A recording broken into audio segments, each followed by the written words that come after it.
আসসালামু আলাইকুম। আজকে শুক্রবার, ছুটির দিন। সবারই আজকে ছুটি। আমাদের যদিও প্রতিদিনই ছুটি থাকে, কারণ আমরা কোনো চাকরি টাকরি করি না, এজন্য আমাদের কিন্তু প্রতিদিনই ছুটি থাকে। তো এই যে বৃষ্টির ভিতরে ছাতা নিয়ে বেরিয়ে পড়ছি, নামাজ পড়তে যাচ্ছি।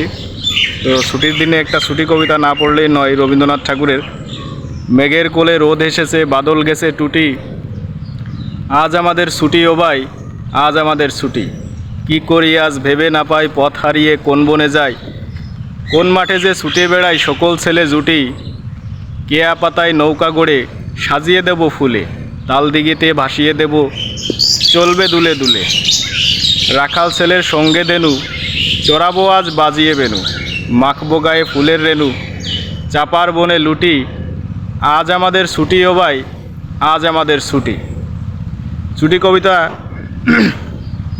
ছুটি কবিতাটা রবীন্দ্রনাথ ঠাকুর এমন সময় লিখেছিলেন, এই আষাঢ়ে বর্ষার সময়।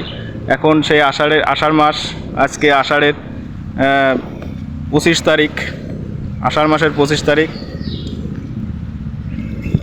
তো এই মুহূর্তে কবিতাটা আবৃত্তি করলাম, আর আজকে ছুটির দিনই। তো কেমন লাগলো অবশ্যই জানাবেন সবাই। বৃষ্টি হচ্ছে, তো ভিডিও আর বেশি বাড়াবো না। আসসালামু আলাইকুম। সবাই ভালো থাকবেন, সুস্থ থাকবেন। ধন্যবাদ।